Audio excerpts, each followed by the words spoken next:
न- नम, नमस्कार दोस्तों। मैं शराब के सामने शक्ति हूँ। मेरा नाम अमित है।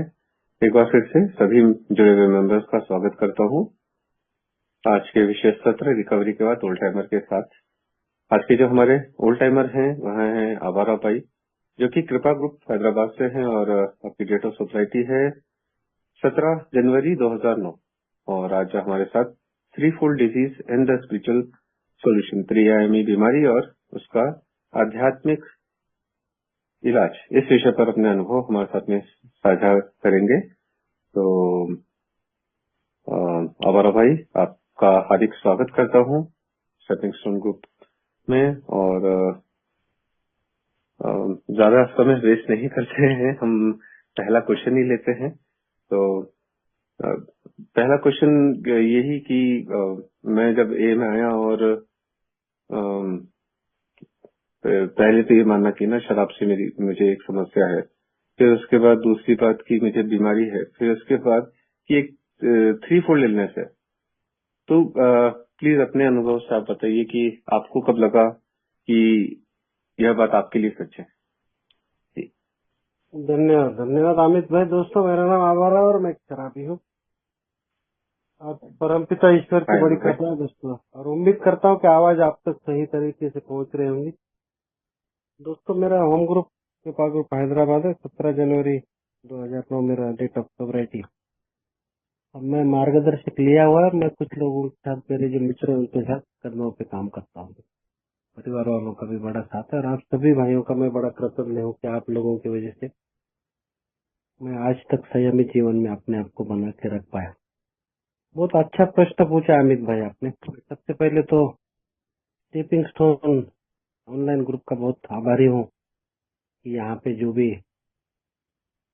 हमारे जो भाई लोग हैं, जो सेवा प्रदान अपने आप को डेडिकेटेड और ट्रस्टेड सर्वेंट के रूप में आगे लेके जा रहे, इन्होंने मुझे इस लायक समझा कि मैं कुछ सेवा कर सकता हूँ अपने अनुभव से।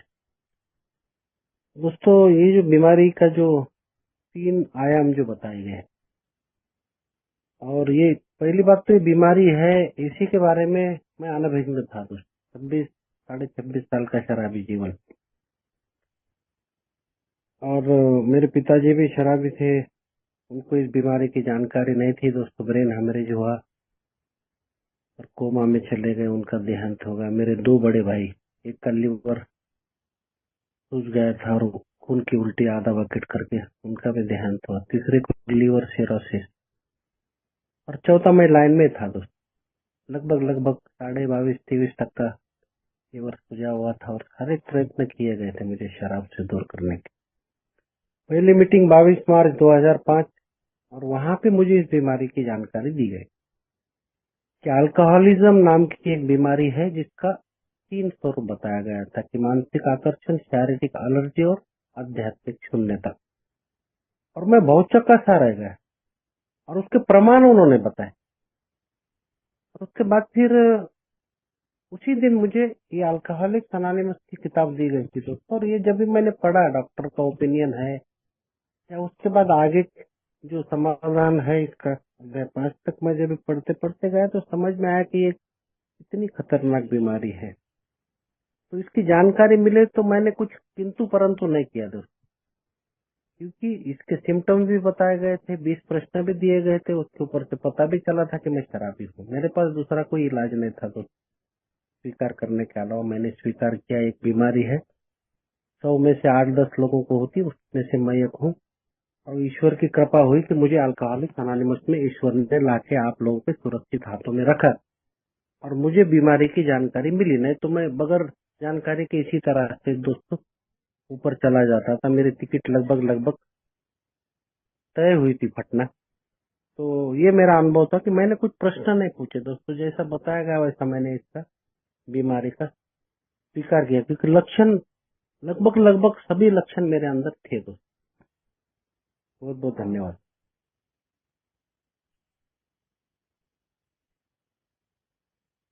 जी जी, बहुत बहुत धन्यवाद आवारा भाई। और इसी को थोड़ा सा और आगे समझना चाहूंगा आवारा भाई कि विभो कुमारी कहती है कि ये जो शराब का प्रभाव है, हम एक विशेष वर्ग के जो शराबी हैं उनके अंदर एलर्जी के रूप में प्रकट होता है, और इस तरीके की जो तलब है वो सिर्फ इसी वर्ग तक ही सीमित है। तो ये मतलब कौन सी तलब है जो मैं शराब पीने की मुझे इच्छा आती थी, जब मैं अगले दिन उठता था तो मेरी इच्छा आती थी, वो तलब की बात की है कि और किसी तरीके की तलब की बात की है? सही बात है, बहुत बहुत धन्यवाद दोस्तों। अल्कोहलिक्स अनोनिमस में आने के बाद दो तीन चीजें तो स्पष्ट हो गई थी दोस्तों मेरे बारे में, जहाँ तक मैं समझ लेता हूँ इस बीमारी के बारे में। बहुत ही मैं उस बीमारी का भी बड़ा कृतज्ञ हूँ दोस्तों कि ऐसी बीमारी मुझे ईश्वर के द्वारा मेरे अंदर आई, और दोस्तों उसके कारण मुझे अल्कोहलिक्स अनोनिमस जैसी इतनी सुंदर संगठन और इतना अच्छा सुंदर रिकवरी का कार्यक्रम प्राप्त हुआ। मैं सबसे पहले इस बीमारी के बारे में डॉक्टर की राय क्या है वो बता दूंगा। डॉक्टर लोग क्या कहते हैं अल्कोहलिज्म नाम की इस बीमारी से। तो सबसे पहले हमको क्या अच्छा लगता है, तो बोलता है उसका इफेक्ट, उसका कलर या उसका टेस्ट अच्छा नहीं लगता। मेरा भी वही अनुभव, और वो इतना इलूजिव रहता है, बोलता है इतना भ्रमित करने वाला रहता है कि ये जानते हुए भी कि 8 दिन पहले 15 दिन पहले मेरे साथ क्या क्या हुआ था, कितनी वेद दुर्दांत परिस्थिति में से मैं अपनी जान बचा करके अपने आप को लेके आया था, कितना बड़ा नुकसान मेरा हुआ था। और उसके बावजूद भी दोस्तों मैं चाहता हूँ कि जो लास्ट टाइम में हुआ उसकी पुनरावृत्ति मेरे से नहीं होगी, मैं लिमिट में इसको कहूंगा। और उसके बाद फिर दोस्तों वही बार बार अलग अलग तरीके से मैं करते रहता हूँ। और वो प्रभाव इतना इलूजिव और इतना भ्रमित करने वाला इसलिए भी रहता है दोस्तों कि जो शराब पी के मैं अपना जीवन जीता हूँ वही सामान्य जीवन है, ये मेरी भ्रमित कल्पना। और जब मैं दूसरे को देखता हूँ कि वो लोग अच्छी तरह से शराब को एंजॉय कर रहे हैं, जो कि कभी मैं अपने आप को शुरुआती दिनों में इस तरह से मैंने उसका आनंद और लुत्फ भी उठाया था दोस्तों, लेकिन अभी मैं मेरी बीमारी के कारण वो बढ़ते बढ़ते गया था। ऐसा मैं जब भी महसूस किया, अपने आप को रियलाइज किया, तो मैंने भी शुरुआती दिनों में उसको कंट्रोल में पिया और उसका आनंद भी उठाया, लेकिन अभी मैं वो नहीं कर पाता हूँ चाहते हुए भी। और फिर मैं रेस्टलेस, इरिटेबल और डिस्कंटेंटेड हो जाता, क्योंकि अभी मुझे लगता है कि ये मैं क्यों नहीं कर सकता। और मैंने हजारों प्रयत्न किए, और फिर मुझे वो रेस्टलेस, इरिटेबल, डिस्कंट मतलब मैं जो उस परिस्थिति में अपने आप को असहाय महसूस करता था, लोगों से अलग महसूस करता था, तो खुद फिर मुझे शराब से एक दो और पेग पीना पड़ते थे, और उसके बाद फिर उसी तरह से अपने आप को सामान्य करने का प्रयत्न करता। और मुझे इस हद तक ये लेके जाता है आगे कि मैं आखिरी में इस अवस्था में था दोस्तों कि मैं रोज का रोज मर रहा था। मैं अभी शराबी इसलिए पी रहा था ताकि मौत आ जाए, अचानक ब्रेन हेमरेज हो जाए जैसा मेरे पिताजी को हुआ था, हार्ट फेल हो जाए, जैसा कि लीवर फट के मेरे भाई की उल्टी हो गई थी, मर गया था, लीवर सिरोसिस होके मेरा भाई तड़प तड़प के मरा। तो मुझे लग रहा था कि दुर्दांत मौत हो, तो मैं 100 का स्पीड में रेड सिग्नल में से गाड़ी भगाता था बुलेट, ताकि कोई ना कोई गाड़ी के नीचे आए। लेकिन यहाँ पे बोला गया है कि ऐसे लोगों के लिए भी एक आशा है, और वो आशा है दोस्तों कि कोई ना कोई एक स्पिरिचुअल एक्सपीरियंस अगर उसके अंदर आ जाए, उसकी मानसिकता में कुछ संपूर्ण बदलाव अगर प्रक्रिया ये हो जाए, तो वो इस शराब से दूरी बना के कम से कम एक सामान्य आदमी की तरह जीने के लिए उसकी अवस्था में वो आ सकता। शराब से दूरी नहीं बनाएगा वो, शराब से अच्छा नहीं होगा बीमारी से, लेकिन उससे दूरी बनाने में कामयाब हो सकता है। और उस हिसाब से दोस्तों मैंने इसको, जैसा आप ही अमित भाई आपने पूछा कि उसके तो डॉक्टर के कहने के अनुसार इसके तो बहुत प्रकार है। जैसा कि शुरुआती दिनों में हम लोग कभी कभी पिया करते हैं, एंजॉय करते हैं, हमारे अंदर ब्लैकआउट स्टेजेस मतलब भुलक्कड़, जैसा कि मैंने कुछ किया और याद ही नहीं आया या याद रहा नहीं, मैं कहाँ गया था, मैंने क्या किया, क्या खाया, क्या पिया, किसको क्या बोला, किसके साथ कैसा व्यवहार किया, मुझे घर पे कौन लेके आया, मैं कौन सी गाड़ी लेके आया था, किधर छोड़ के आया, डेबिट कार्ड क्रेडिट कार्ड कहाँ यूज किए, कहाँ गिरे, कहाँ पड़े, मेरी गाड़ी कहाँ है, कहाँ नहीं है, ये सब चीज मेरे साथ शुरुआती दिनों में नहीं हुई, तो मैं उसको आराम से एक मेरे नियंत्रण में मैं उसको लेता था, अच्छा एंजॉय करता था। दूसरा दिन सुबह में ना तो कोई हैंगओवर है, ना कोई सर दर्द है, ना कोई हाथ पैर दर्द कर रहे, ना कोई पश्चाताप है, ना कोई गिल्ट है। धीरे धीरे उसका प्रमाण बढ़ता गया, लेकिन कभी कभी ऐसा लगने लगा कि मैं लोगों से अलग ही पीता हूँ और ज्यादा मात्रा में पीता हूँ। और ये इतना फास्ट होते गया दोस्तों कि मैं 1 2 3 मतलब हार्ड ड्रिंकिंग में भी गया, सोशल में से बहुत ज्यादा मात्रा में। लेकिन मैं ऐसा नहीं था कि मैं एकदम आत्मविश्वास खो चुका हूँ या कार्यशील नहीं हूँ, कार्यक्षम नहीं हूँ। सब चीज बराबर से कर रहा हूँ, नौकरी धंधा कर रहा हूँ, बीवी है, बच्चे है, सोसाइटी में अच्छा नाम है, प्रतिष्ठित नागरिक है, 4 व्हीलर है, 2 व्हीलर है, अच्छे बैंक बैलेंस, सब चीज है। फिर भी कहाँ न कहाँ तो ये होता था कि कल रात में मैंने इतना क्यों पिया और क्या आवश्यकता थी, बाद में मैंने क्या किया। ये थोड़े थोड़े थोड़े एक लिमिट क्रॉस करने वाली बात थी ना, वहां तक मैं पहुंच गया था। और फिर कभी कभी ये जो मेमोरी लॉस वाली बात है, मैं कहाँ गया था याद नहीं, कैसा आया वो भी याद नहीं, क्यों गया था ये भी याद नहीं। तो उसकी वजह से नौकरी धंधे में थोड़ी अड़चन आ रही है। समाज के अंदर मैं जहाँ रहता था सोसाइटी में, वहां पे भी थोड़ा सा लोग दूर दूर से अभी मुझे बात नहीं कर रहे, दूर दूर से गॉसिपिंग करते निकल जा रहे, बात मुंह में खाली ऐसा बात करना, मतलब शब्द बाहर नहीं आना। और उनके चेहरे पे लग रहा था कि ये मुझे नापसंद कर रहे हैं ऐसे लोग। पहले वही लोग मुझे आके मेरे से अच्छी तरह से राय मशवरा ले, तो कुछ चीजें हो रही थी, बैंक बैलेंस भी कम हो रहा था दोस्तों, और शरीर भी थोड़ा सा ऐसा लग रहा था कि कुछ ना कुछ नींद में थोड़ा तकलीफ आ रही थी, या फिर थोड़ा सा बेचैनी, चिड़चिड़ापन, ये जो था ना, ये सब असमंजस, ऐसी चीजें मेरे साथ हो रही, थोड़े डर भी लग रहे थे। और थोड़ा ऐसा भी पश्चातापग्रस्त भी मैं अपने आप को पाता था। उसके बाद फिर कंपल्सिव ड्रिंकिंग, मतलब अभी बगैर शराब के कुछ भी नहीं कर पाता हूँ, आगे सबसे शराब। क्योंकि मैं एक अच्छा ट्रेकर हूँ दोस्तों, अच्छा पहाड़ों पे चढ़ाई वढ़ाई करता हूँ, और मैं ग्रुप का लीडर रहा करता था। बहुत से स्पोर्ट्स एक्टिविटी में मैं स्टेट इंटर स्टेट लेवल पे चला, अच्छा 2 2 4 4 घंटा वर्कआउट करने वाला आदमी। कभी भी मैंने शराब, मेरे सामने 2 3 मौत होने के बाद भी शराब को मैंने 84 तक नहीं आने दिया अपनी जिंदगी में।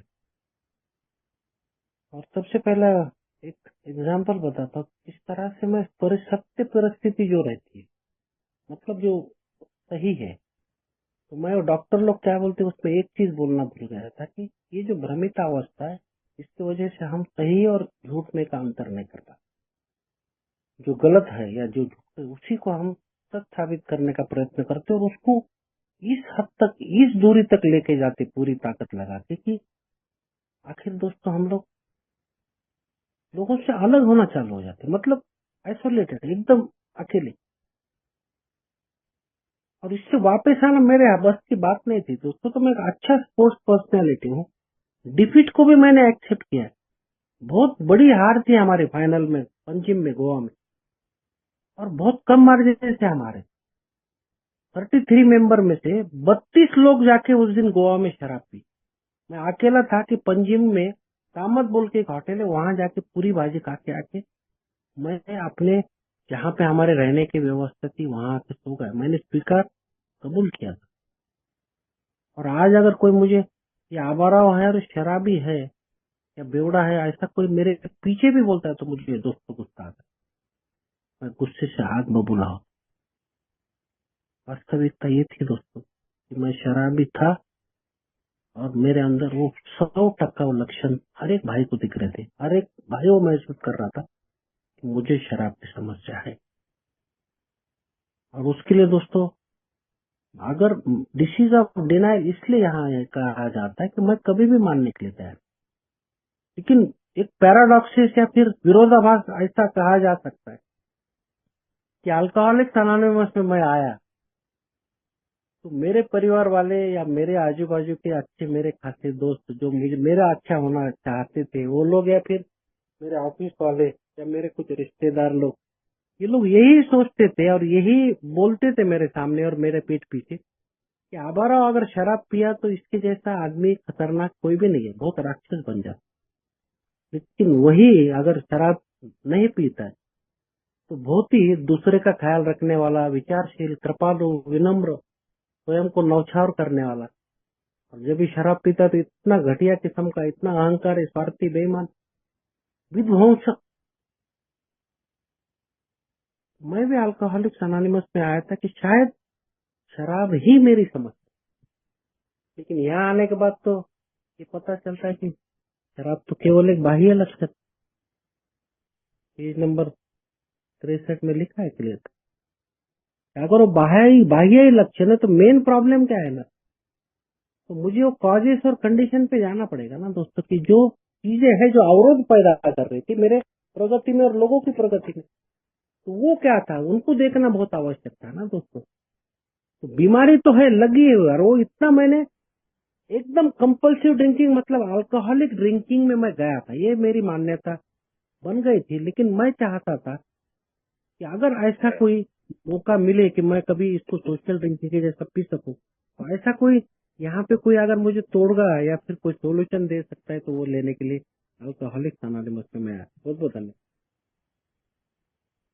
थैंक यू जी, बहुत बहुत धन्यवाद हमारा भाई। और शायद है ना, इसलिए ही हमारे में कुछ स्लोगन्स हैं, one drink is too many, 1000 is not enough, और पहली वोट से ही दूर रहना है। लेकिन आप जो अभी बात कह रहे थे कि ये भ्रामक प्रभाव, और उस भ्रामक प्रभाव को ही पाने के लिए मैं बार बार शराब पीता था, और शायद यही मेरे मेंटल ऑब्सेशन को दर्शाता है। तो मेंटल ऑब्सेशन किस तरीके से काम करता है एक शराबी के जीवन में, इसको कैसे पहचाना जाए, प्लीज बताइए। एक्चुअली मेंटल ऑब्सेशन एक इस प्रकार का एक ऐसी चीज है दोस्तों कि जो मुझे एक्चुअली एक मेंटल ब्लॉक है मेरा, एकदम आध्यात्मिक शून्यता का कारण ये पैदा होता है दोस्तों। Mental obsession is nothing but the obsessive compulsive mind. वो मेरी सोच ऐसी हो जाती कि मैं एक कोई चीज के बारे में ऑब्सेस्ड हो जाता, मतलब वो चीज अगर मुझे प्राप्त नहीं हुई तो मैं उसके लिए फिर एकदम से मेरे अंदर से वो चुलबुलाहट सी, मतलब एक बेचैनी सी उत्पन्न कर देता है, चिड़चिड़ापन लाता है मेरे अंदर, एक गुस्सा मेरे अंदर पैदा करता है। लेकिन वही चीज अगर मुझे प्राप्त हुई तो वो मेरे मानसिक तौर पे मुझे, मेरे ब्रेन के अंदर ऐसा तनाव निर्माण करता है जो तनाव मेरे अंतरात्मा को सुकून दे, पीस देता। और फिर मेरे वो चिड़चिड़ाहट, मेरा वो ऑब्सेशन, मेरा वो जो कंपल्सिव जो चीज है जो मुझे चाहिए, उसके बिना मैं, जैसा कि पानी के बाहर कोई मछली को निकाल करके रखने के बाद उसकी अवस्था जिस प्रकार से रहती ना दोस्तों, उसी प्रकार से अल्कोहलिक मेरे जैसे शराबी की मानसिकता बन जाती। और उसका कारण था, डॉक्टर बोलते हैं कि वो जो इफेक्ट, और जैसा जैसा वो इफेक्ट थोड़ा सा कम होने लगता है ना दोस्तों, तो जिस प्रकार से हम मोबाइल की बैटरी जैसा कम हो गई तो हम चार्ज करते हैं, उसी प्रकार से टॉप अप करना मेरे लिए आवश्यक बनता है। और इसके कारण ही वो सबसे बड़ी बात थी कि मेरे वो अस्त व्यस्तता है में मुझे लेके जाने के लिए ये सब चीजें काम कर। अब ये मेंटल ऑब्सेशन इस प्रकार का भी होता है दोस्तों कि मेरे पास कोई डिफेंस नहीं रहता, मैं चाहकर भी उसको ना कहने के मेरे अंदर वो ताकत नहीं है, और वो इतना प्रबल रहता है, इतना शक्तिशाली रहता है दोस्तों वो ऑब्सेशन, कि मुझे असहाय कर देता। मेरे पास कोई शक्ति नहीं रहती दोस्तों कि मैं उसको मना कर सकूं। अभी इसके बहुत से उदाहरण आपने अल्कोहलिक्स अनोनिमस की बिग बुक की किताब में दी कि वो मेंटल ऑब्सेशन इस प्रकार खतरनाक रहता है कि कोई विचार नहीं मेरे मन में शराब पीने, मैं सामान्य नागरिक की तरह शराब से दूर हूँ, दूर दूर तो कहाँ पर भी विचार नहीं मेरा शराब पीने। मैं एक ऑटोमोबाइल कंपनी में काम करता हूँ, मालिक रहता हूँ, उसके बाद में एक छोटा सा एम्प्लॉय उसी कंपनी मेरी बिक जाती क्योंकि शराब के कारण। और मैं मार्केटिंग के जॉब के लिए, सेल्स के लिए मैं बाहर किधर जाता हूँ, ढाबे के ऊपर बैठता हूँ, और उसके बाद फिर एक सैंडविच और दूध ऑर्डर करता हूँ, और उसके बाद फिर पता चलता है कि अभी तो मैंने एक सैंडविच खा लिया, एक गिलास दूध भी पी लिया, अभी मैं दूसरा सैंडविच और दूसरा गिलास मंगाता हूँ। और मेरे मन में एक छोटा सा विचार आता है कि एक आउंस अगर शराब का इसमें डाल दिया जाए तो अभी तो मेरा पेट भरा हुआ है, तो कुछ नहीं होगा इसका इफेक्ट। तो ये जो विचार है ना दोस्त, ये मेरा दिमागी तौर पे मेरी विकलांगता है, मेरा वो ऑब्सेशन है, मेरी वो लाचारी है, मजबूरी है, जो इफेक्ट कुछ आती है। ये दिल मांगे मोर बोलता है ना, उस प्रकार से वो माइंड को इफेक्ट चाहिए। जिस आदमी का दूर दूर तक विचार नहीं है शराब लेने का, वो आदमी इतनी बड़ी बेईमान है जिसको हम कहते हैं इंसानियत। जो भाई बोलता है एट द एज ऑफ 30 कि मैं अच्छा खासा मेरा जिंदगी में जितनी जरूरत है उतनी सब पहले आत्मसात करूंगा, कमाऊंगा, और उसके बाद फिर उसको एंजॉय करूंगा। 55 साल की उम्र में उसको लगता है कि अभी मेरे पास हर एक चीज, तो मैं अभी शराब को आराम से पी सकता हूं। ये ऑब्सेशन 25 साल तक उसने ऑब्सेशन रखा है, लेकिन उसका प्रभाव इतना तीव्र हो जाता है, इतना पागल कर देता है कि उसने शुरुआत की एट द एज ऑफ 55 और 4 साल के अंदर पागलों की तरह पूरा जितना भी कमाया था सब गया, बार बार हॉस्पिटलाइज होना पड़ा और उसके बाद खुद भी मर गया। एक भाई बोलता अकाउंट के अंदर इतना अच्छा खासा प्रतिष्ठित नागरिक, बहुत अच्छा नाम है उसका, लोग चाहते भी है उसको, लेकिन वो शराबी। शराब मुंह को लगती तो वो समझ ही नहीं पाता वो क्या।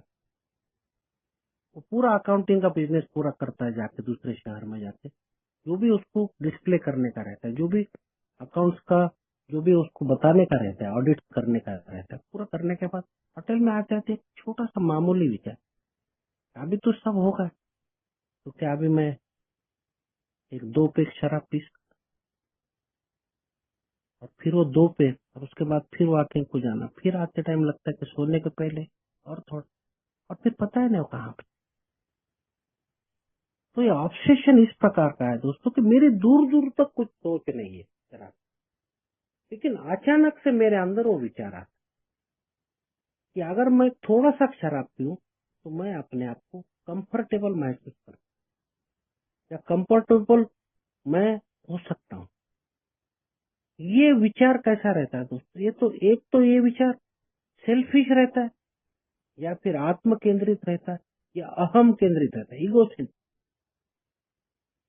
क्योंकि ये मुझे बताता है कुछ होने वाला नहीं आप, लेकिन मुझे मालूम है एक बार ये मेरा मेंटल ऑब्सेशन अगर ट्रिगर हो गया, मेरे पास कोई डिफेंस नहीं है, और उसके बाद अगर डिफेंस भी है तो डिफेंस कोई भी मानवीय शक्ति के पास नहीं, तो फिर मैं क्यों उसको, जब जैसा कि बोला जाता है कि एक अगर सादा व्यक्ति, एक सामान्य नागरिक, अगर कोई तवा रखा हुआ है गर्म है समझो, और उसका हाथ गलती से उसको लगता है और उसको चटका पड़े, जिसके ऊपर रोटी सेकते हैं ना हम लोग, तो अगर वही आदमी के सामने वापस उसी प्रकार का कोई तवा अगर दिखता है तो वो क्या करेगा? पहला इंश्योर करेगा कि भाई ये मुझे चटका तो नहीं देगा ना, क्योंकि मेरे जैसा शराबी क्या करता है, मैं उसको सीरियसली नहीं लेता।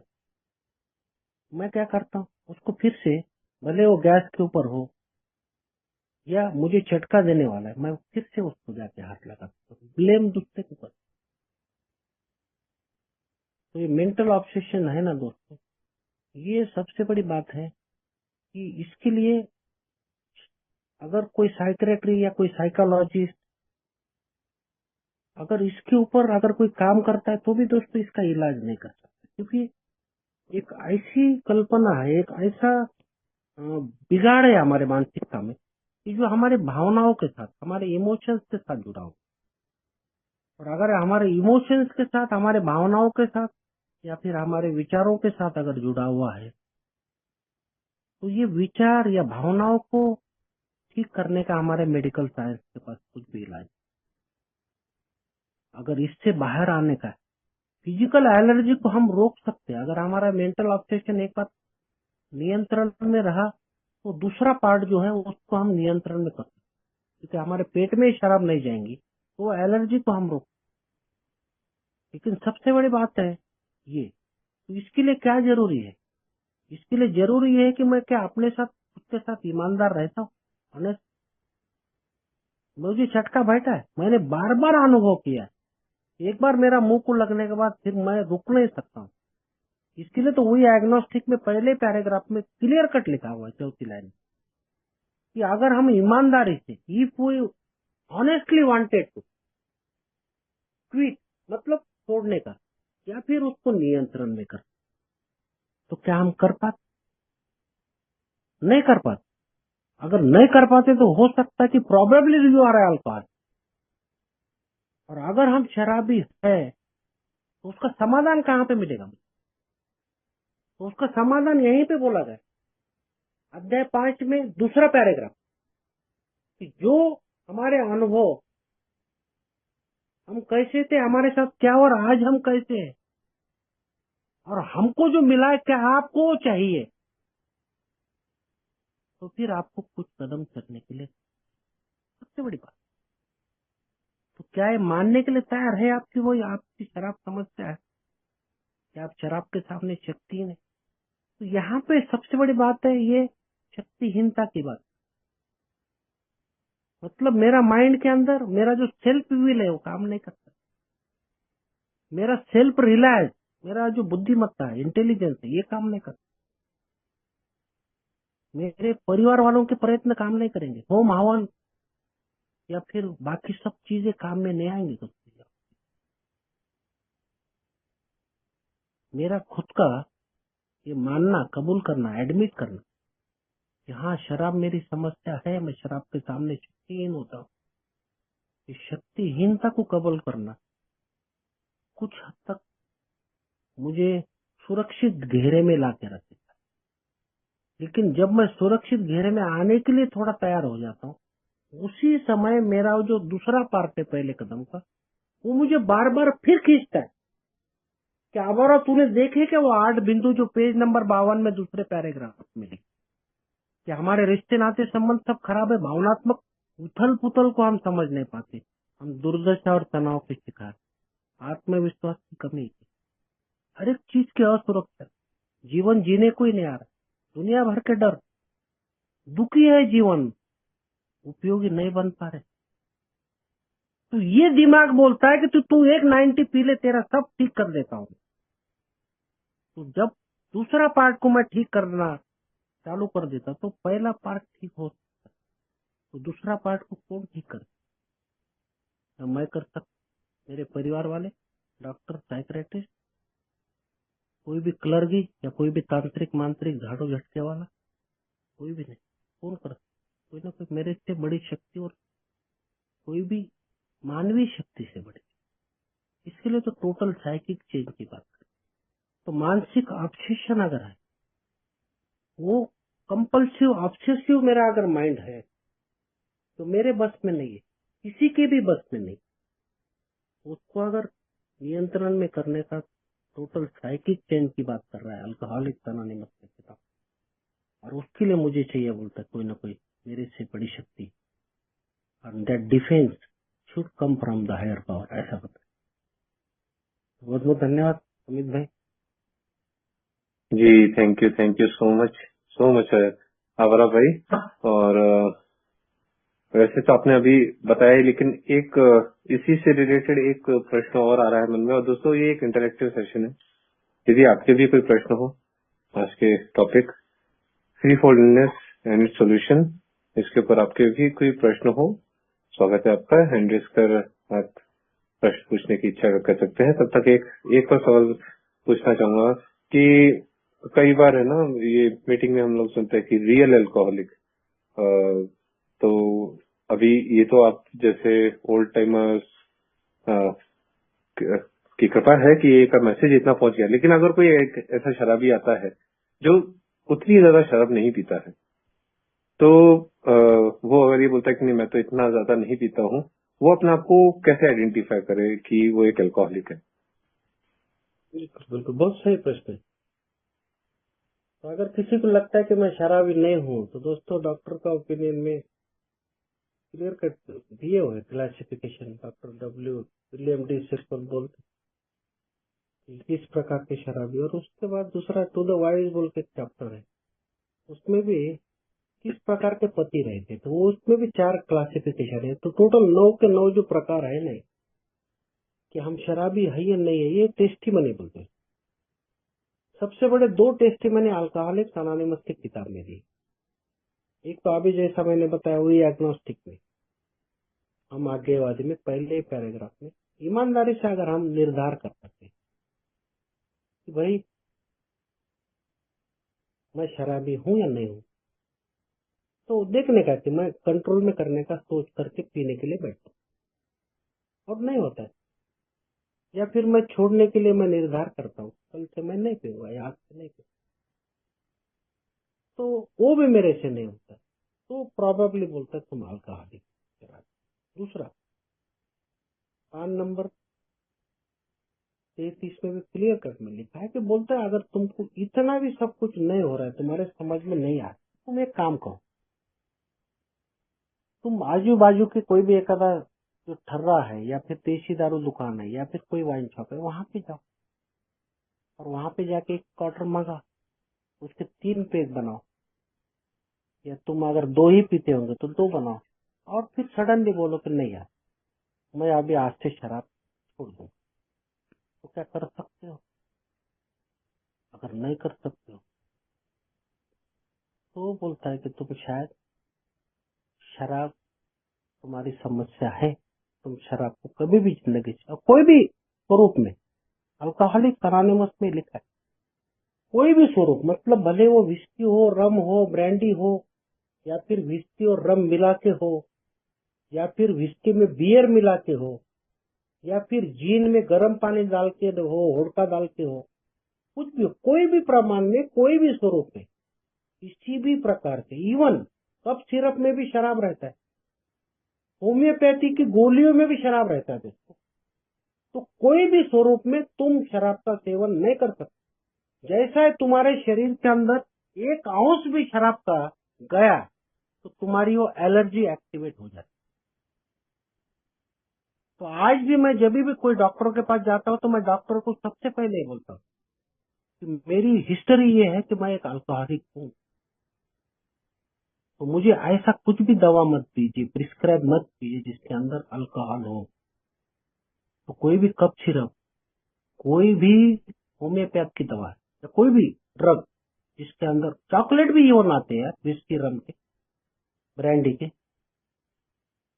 तो ये सब चीजें देखो कि इसमें इवन खाना भी आजकल विस्की रम डाल के बनाते खाना, तो ये सब चीजें देखो कि ये सब चीजें मेरे अंदर नहीं जाए।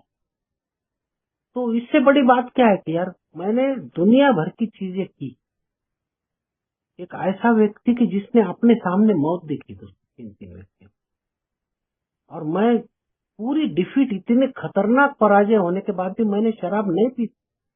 वैसा व्यक्ति आखिरी में अल्कोहलिक्स अनोनिमस में आने के पहले दोस्तों, मैं रात में 1:30, 2, 2:30 बजे जब भी मेरी शराब उतर जाती थी ना, मैं उठ जाता था बेहोशी के आलम में, और अपने आप को चेहरा मेरा मिरर के सामने जब मैं जाता था बाथरूम में देखता था तो मुझे आत्म ग्लानि होती थी, अंदर से इतना जबरदस्त रोना आता था, ये मैंने क्या मेरी अवस्था बना दी और क्यों, और मैं क्यों नहीं कर पा रहा हूँ। सर पकड़ता था यार मैं, इसके लिए मैं नहीं कर पा रहा था कि मेरे अंदर वो शक्ति नहीं उतना है, किसी भी प्रकार से मैं शराब से दूरी बना ही नहीं, और इसके लिए तो मैं शराबी बन गया ना। तो और उसमें मेरा कोई दोस्त है, बीमारी इस प्रकार की है, और 3-fold डिसीज का मतलब है कि इसका एक चमत्कार ऐसा है दोस्तों कि ये आपको मालूम ही नहीं होने देती कि आप शराबी है या आप बीमार व्यक्ति।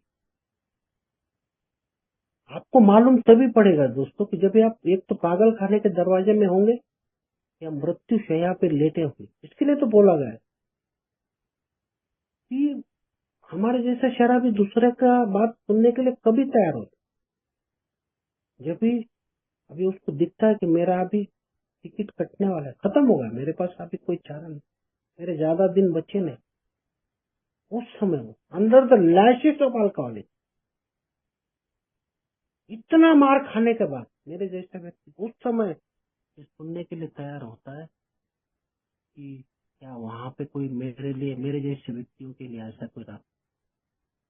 तो जब भी पुराने जमाने में हम जाते हैं ना, तो जब भी हम देखते ऑक्सफोर्ड ग्रुप बना था इंग्लैंड में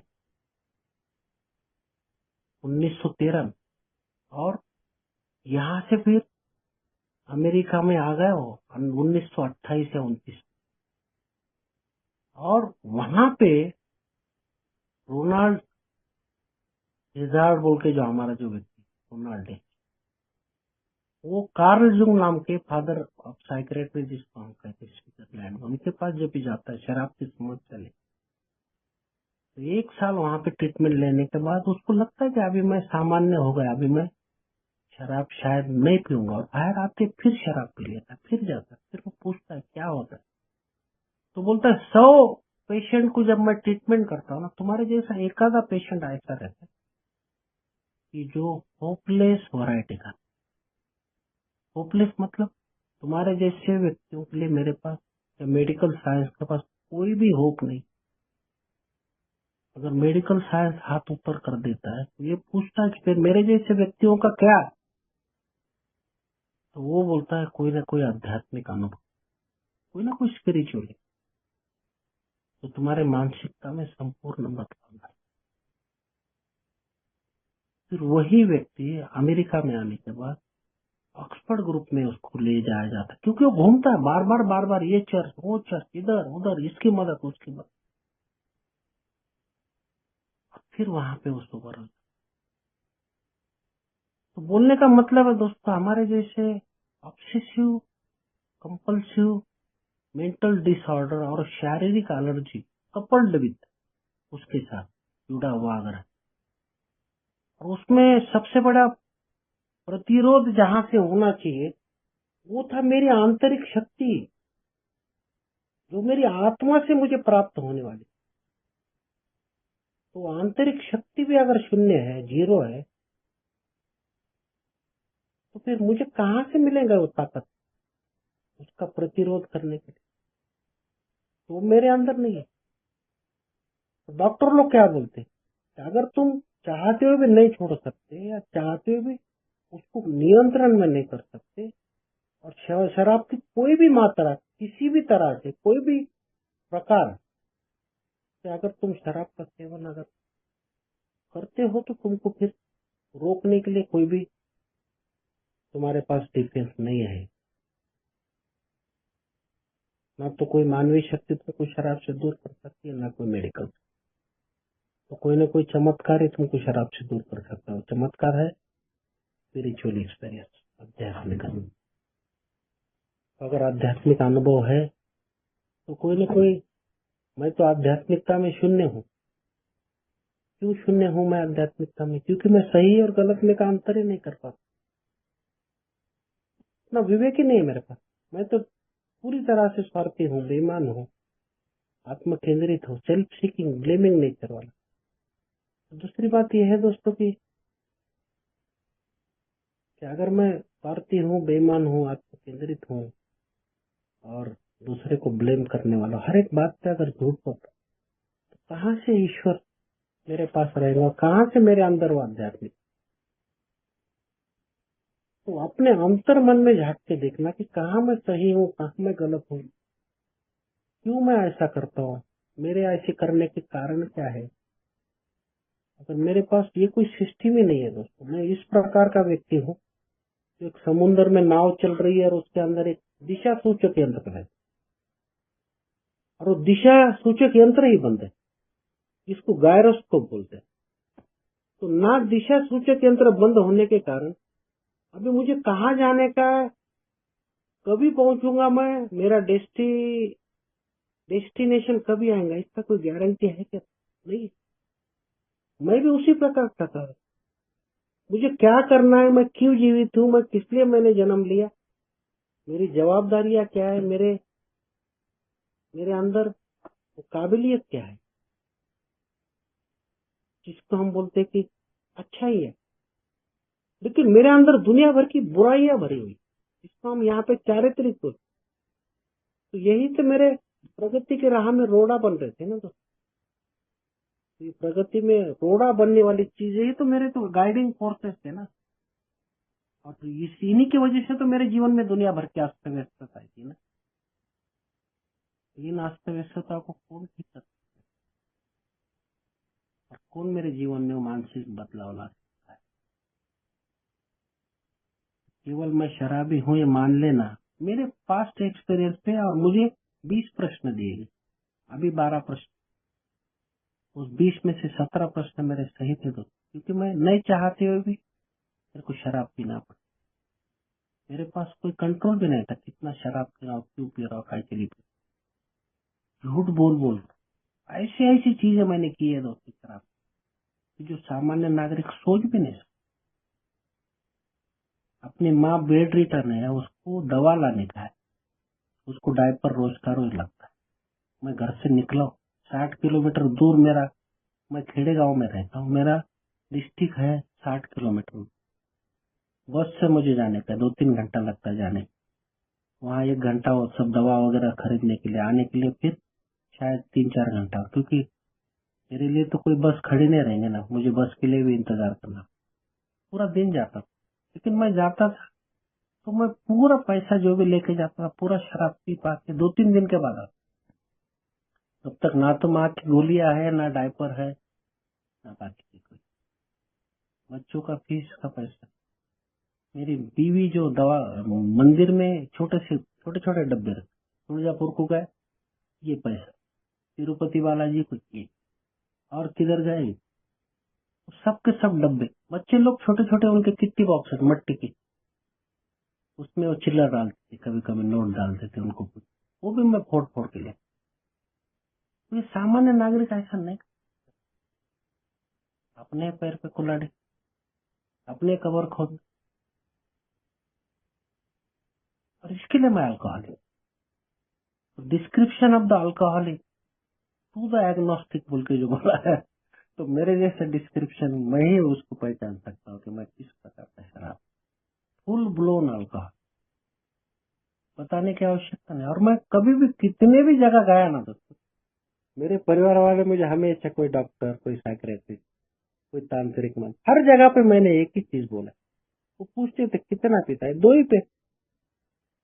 अरे 2 पैक से तो मेरा गला भी गीला नहीं होता है दोस्तों, मुझे तो फुल बॉटल 2-2 चाहिए, 8-8 9-9 का ऑर्डर मैं डेली पीता था, फिर भी कम गिरते, क्योंकि या तो किसी के साथ झगड़ा होना चाहिए, या फिर कोई मैं पुलिस लॉकअप में होना चाहिए, या मेरे पैसे खत्म होना चाहिए, नहीं तो मैं ब्लैकआउट होकर किधर तो भी पड़ा हो, यही अवस्था रहती।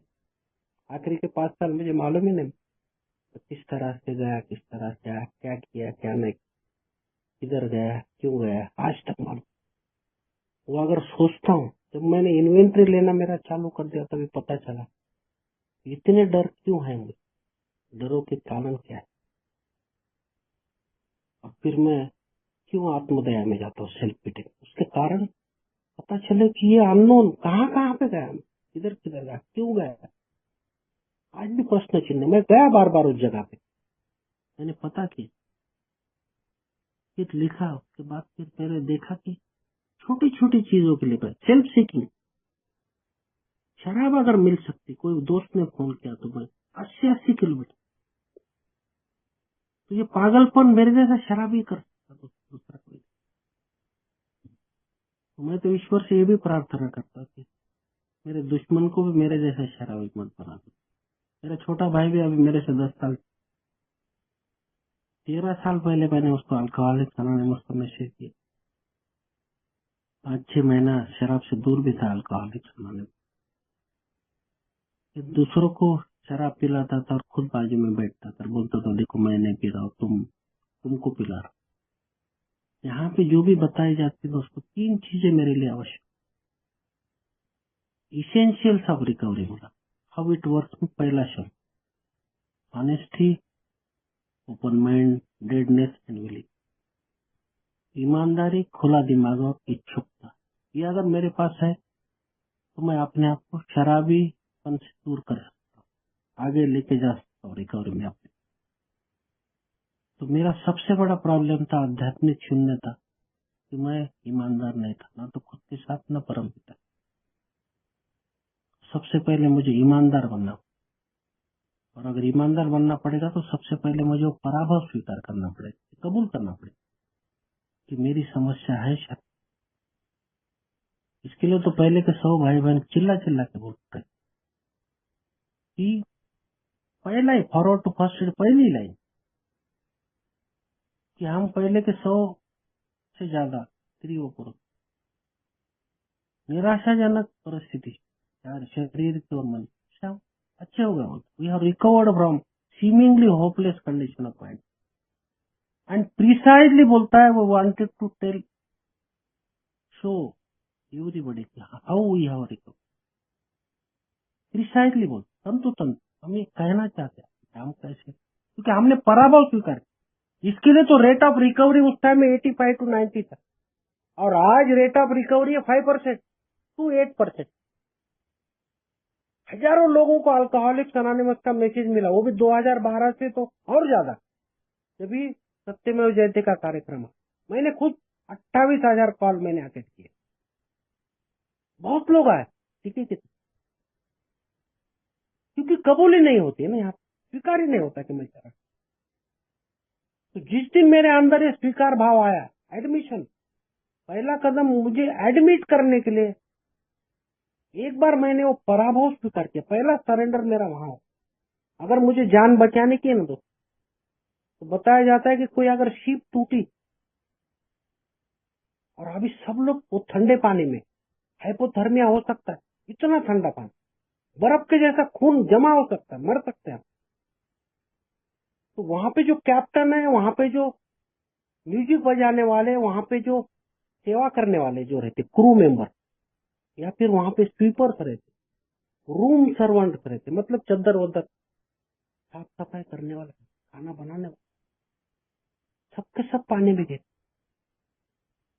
उस जिस तरह से वो सभी लोग अपना जात पात होदा कि मैं कैप्टन था, मैं क्या, सब भूल करके अपनी जान बताने के लिए, जान बचाने के लिए जिस तरह से छोटी सी लकड़ी का टुकड़ा या कोई रस्सी पकड़ते ना, सब मिलकर और अपने को किनारे पे लाने का प्रयत्न करते, उसी प्रकार अल्कोहलिक्स अनोनिमस वो एक ऐसी रस्सी है तो परम पिता ईश्वर के द्वारा हमारे सामने हमको ऑफर की गई हुई, क्योंकि अल्कोहलिक्स अनोनिमस की संस्था हमारे लिए एक जान बचाने का सबसे बड़ा एक ही उदाहरण है, एक ही ऐसा सोल्यूशन है। बाकी किसी को शुगर है, बीपी है, हार्ट की बीमारियां है, कितनी भी घातक बीमारी, दुनिया भर के हॉस्पिटल अवेलेबल है। तो इवन ब्रेन का ब्रेन चेंज कर रहे, लीवर का लीवर चेंज कर रहे, हार्ट का हार्ट बदल, किडनी का किडनी ट्रांसप्लांट हो रहा है, बोन मैरो, घुटने के घुटने चेंज हो रहे। तो मेरे जैसा अल्कोहलिक का कोई माइंड निकाल के अच्छा वाला माइंड कोई डाल सकता है? नहीं डाल सकता। वो साइंस अभी भी विकसित नहीं हुआ। तो बिल डब्ल्यू ने ये किताब में लिखा भी है, ऐसा कोई समय आएगा कि हम उतना एडवांस हो जाएंगे कि शायद ऐसा कोई टैबलेट है, ऐसा कोई गोली, ऐसा कोई इंजेक्शन हमको कोई ना कोई तो भी उसका शोध लगाए। लेकिन अभी तो नहीं, अभी तो there is a solution, only one, और वो भी सोल्यूशन ऐसा है कि रिकवरी थ्रू ये 12 कदमों को करे, दूसरा कुछ भी नहीं इसमें। रिकवरी साध्य ही नहीं, पॉसिबल ही नहीं। इसके लिए तो हमको बार बार वो 8 अस्त व्यस्तताओं को बार बार रोज पढ़ना पड़ता, तभी तो मैं वो मान्य करने के लिए तैयार होता हूँ, पहला भाग, पहले कदम। और वो 3 पर्टिनेंट आइडियाज रोज का रोज मेरे को पढ़ना पड़ता कि हम शराबी थे और अपने जीवन को व्यवस्थित नहीं कर पाए, कि कोई भी मानवीय शक्ति मुझे शराब से दूर नहीं कर, ईश्वर ही करेंगे अगर मैं उनको करने। ये पूरा प्रोग्राम है सीकिंग गॉड, ईश्वर को ढूंढना, और ईश्वर के द्वारा ही सेल्फ प्रपल्शन या स्वयं की प्रेरणा से अपना जीवन हम नहीं चला सकते। अगर चला सकते तो क्या हम शक्तिहीन होते? हर एक चीज से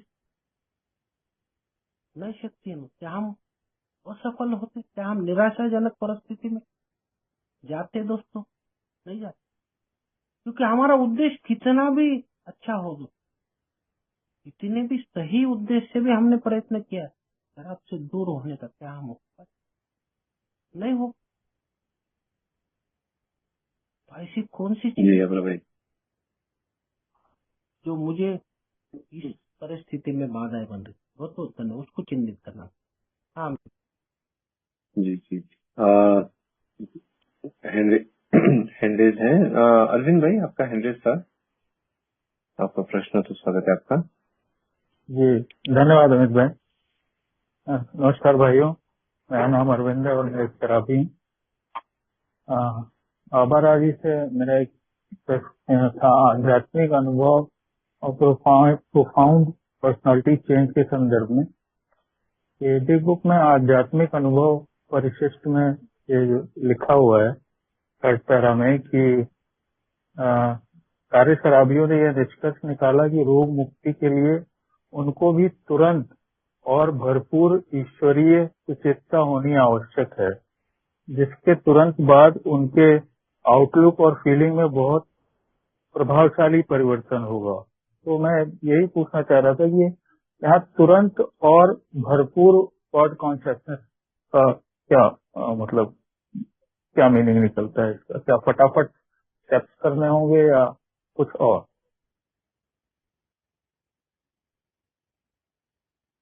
तो बात हो रही है ना, ये आध्यात्मिक अनुभव या तो डॉक्टर का ओपिनियन में मिलेगा आपको देखने के लिए कि वो इसेंशियल है, दैट इज रिक्वायर्ड। मेरे अंदर वो आध्यात्मिक जागृति आना। आध्यात्मिक जागृति आएंगी कैसे? तो आध्यात्मिक जागृति आएंगी किसी न किसी अपने से बड़ी शक्ति पे भरोसा करके, ट्रस्ट गॉड। क्लीन हाउस बोलता है, अपने अंदर झांक के देखना, सेल्फ एनालिसिस, आत्मावलोकन, अपने अंदर देखना कि मैंने क्या क्या ऐसी चीजें पकड़ के रखी जो मेरे और बाकी लोगों की प्रगति में बाधा बन रही। और सभी चीजों का एक ही कारण निकलता है, स्वार्थीपन और आत्म केंद्रित बना। मेरे दुखों के कारण है बोल। और मेरी मानसिकता अगर विकृत है, उसमें ही बिगाड़ है, तो उसको कौन ठीक कर सकता है? कोई भी मानवीय शक्ति नहीं कर सकता। तो उसके लिए मेरे अंदर वो संपूर्ण बदलाव तभी आएगा, प्रोफाउंड पर्सनैलिटी चेंज, जब भी मैं मेरे एटीट्यूड्स, मेरे बिहेवियर, मेरे सोचने के तरीके, मेरे आचरण करने के तरीके, मेरे दृष्टिकोण, हर एक चीज को मैं जब भी देखूंगा कि ये किस प्रकार, क्या ये स्वार्थी है, क्या ये आत्म केंद्रित है, क्या ये बेईमान है, क्या ये कुछ मोटिव्स लेके ऐसा पैदा मैंने किए, तो फिर मैं देखता हूँ कि मैं हर जगह पे स्वार्थी हूँ, बेईमान हूँ। तो फिर इसमें मुझे सबसे पहले इसको चिन्हित करने का है। तो ये जब तक मैं नहीं करता हूँ, इसके लिए तो ये हमारा 12वें कदम में पहला भाग में हमको बताया जाता है कि having had spiritual awakening as the result of these step, पहला भाग। और तभी तो हम क्वालिफाई होते कि जो मुझे प्राप्त हुआ, क्या प्राप्त हुआ? पीस ऑफ माइंड, शांति, एक न्यू एटीट्यूड, एक निस्वार्थ भाव। वो हम दूसरे को दे सकते हैं। हम कैसे थे, हमारे साथ क्या हुआ और आज हम कैसे। तो आध्यात्मिक जागृति है, स्पिरिचुअल अवेकनिंग पहले दिन से स्टार्ट होती है। जिस दिन मैं एक मीटिंग में पहले बार आया, मुझे बीमारी की जानकारी दी गई, तो मुझे अवेकनिंग मिली ना भाई। फिर आप लोगों ने बीमारी के बारे में बताया, 3 फोल्ड डिसीज है, मानसिक आकर्षण, शारीरिक एलर्जी, आध्यात्मिक शून्यता, तो ये भी जानकारी आपने दी। तो किस तरह से फिर वो मेंटल ऑब्सेशन को ठीक करना है, शारीरिक एलर्जी किस प्रकार की, तो आध्यात्मिक शून्यता क्या है, आपने तो बताया। तो मैंने फिर देखा, ईश्वर पे भरोसा किया, कि निर्णय लिया कि मेरी इच्छा जो स्वार्थी है, बेईमान है, आत्म केंद्रित है, सेल्फ सीकिंग है, दूसरे को ब्लेम करने वाले, इगोइस्टिक, यही तो कारण थे मेरे दुखों के। और वो मेरा जीवन जो मैं चल के आया था, जो पश्चातापग्रस्त करता था मुझे, और आने वाला कल मुझे चिंताग्रस्त करता, कभी भी आज मैं जी नहीं पाया, इसलिए तो रेस्टलेस था, इरिटेबल था, डिसकंटेंटेड। कौन मुझे देगा मन की शांति? मैं खुद जब भी कार्य करूंगा, प्रोग्राम एक्शन का, faith without work is dead. छोटी मोटा भरोसा भी मैं ईश्वर पे करता हूँ, मेरे से उच्च शक्ति कोई भी बड़ी शक्ति, जो मानवीय शक्ति से बड़ी, और उसको मेरी इच्छा, कौन सी इच्छा? स्वार्थी, सेल्फिश और सेल्फ सेंटर्ड, सेल्फ सीकिंग। और कौन सा जीवन जो चल के मैं आया, जो पश्चातापग्रस्त करता है, जो आने वाला जो चिंता करता है, और बोलता है कि जिस रास्ते पे मैं चल के आया, वो रास्ता ही बेईमानी का था, ऐसे रास्ते पे लेके जाओ तो रास्ता अनसेल्फिश। तो सेल्फलेस अगर मुझे होना है, यूजफुल होना, यूजलेस, तो मुझे उस शक्ति पे भरोसा करके उसकी इच्छा क्या होगी, अपने आप को आगे लेके जाना, तभी तो आध्यात्मिक जागृति होगी। और सबसे पहले जागृति मुझे नहीं पता चलेगी, आजू बाजू वालों को। जैसा कि मैं फेलोशिप में गया तो आप सभी लोगों को पता चलेगा ये पहले जैसा आवारा नहीं है अभी। ये टाइम टू टाइम आता है, टाइम के पहले आता है, सेवा का भाव रखता है, न्यू कमर के साथ काम करता है, ईश्वर की बात करता है, प्रोग्राम की बात करता है, सुनता है, दिखता है। वो मेरे आचरण से मेरे अंदर हुआ जागृति हुई है, फिर मुझे एहसास होता है,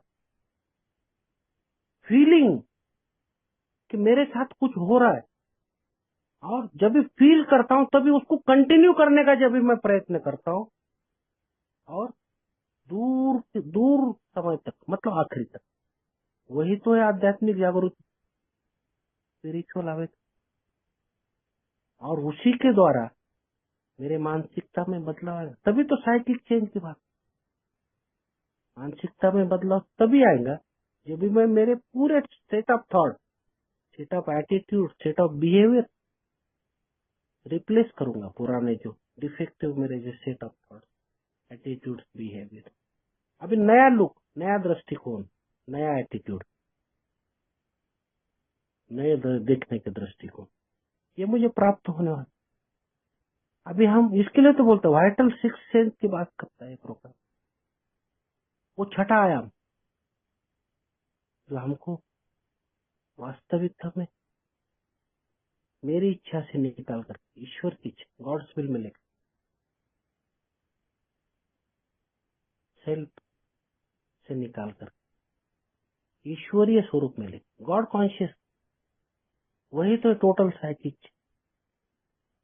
इसके लिए अपने किताब में आखिरी में दिया है स्पिरिचुअल एक्सपीरियंस बोल के, उसमें देखो ये मेरे जो पूर्वाग्रह है ना दुनिया भर के, अंडा पहले का मुर्गी पे, ये सब हटाना। ये जो पूर्वाग्रह है ना दोस्तों, पूर्वाग्रह ही थे जो मुझे बार बार बता रहे थे कि आप तो लोगों से अलग, जबकि मैं लोगों से बहुत बीमार व्यक्ति हूँ। लोग बीमार नहीं, मैं बहुत बीमार। मेरी बीमारी मेरे दिमाग के अंदर है, मेरे सोच के अंदर है, मेरे थिंकिंग के, और वही रिएक्ट होते।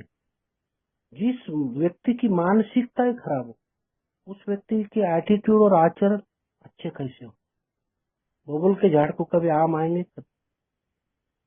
नीम के झाड़ से कोई मधु निकलेगा क्या? तो नहीं निकलेगा। बहुत बहुत धन्यवाद। धन्यवाद। लेकिन एक चीज यही पूछना चाह रहा था बस, वो तो बहुत आभार आपका, क्लियर हो गया। ये जो तुरंत और भरपूर गॉड कॉन्शियसनेस क्या है? तुरंत, जल्दी। तो ये तुरंत और भरपूर गॉड कॉन्शियस की बात जो है ना, ये बहुत ही अच्छी सुंदर चीज आपने पूछी। मैं बड़ा आभारी हूँ आपका।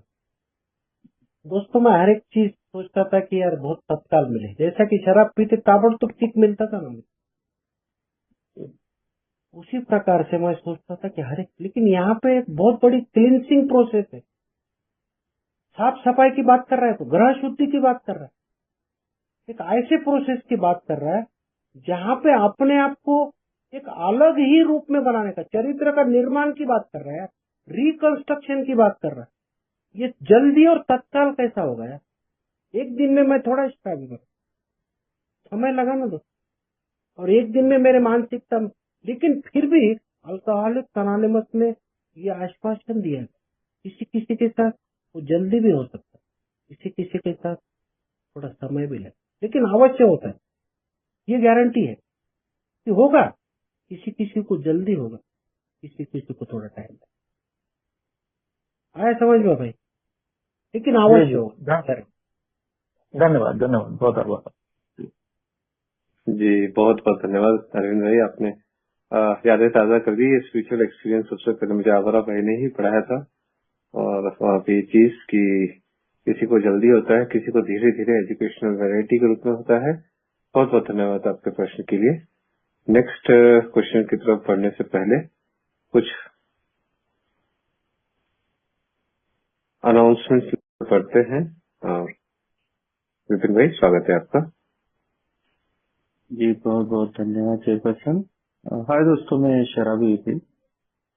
बहुत ही अच्छे तरीके से 3 फोल्ड डिसीज, मेरा शारीरिक, मानसिक और मेरा आध्यात्मिक पतन। मेरे मन में एक सवाल है कि मेरा जो आध्यात्मिक पतन है, अगर मेरा आध्यात्मिक पतन नहीं होता या मेरा आध्यात्मिक पतन की ओर मैं नहीं जाता, तो क्या मेरा मानसिक और मेरा जो शारीरिक एलर्जी है क्या वो बरकरार रहती? क्योंकि आध्यात्मिक पतन ही है शायद जो शुरुआत हुई थी, जिसके वजह से मेरा मानसिक गलत चीजों में विचार या सोच में विचार। तो इसको मैं किस तरह से आइडेंटिफाई कर सकता हूँ अपनी लाइफ में लेके कि मेरा आध्यात्मिक पतन होना कहाँ से चालू हो गया था, या अपने जीवन के अंदर मेरी कहाँ से वो शुरुआत हुई थी? ये क्यूरियोसिटी आई है मन में। शारीरिक को तो मैं बदल नहीं सकता, मानसिकता मुझे समझ में आई थी, धीरे धीरे बढ़ती है, एकदम नहीं। तो ये प्रश्न पूछना चाहूंगा मैं। आभार राव जी, धन्यवाद। आपका माइक। बहुत बहुत अच्छा प्रश्न है।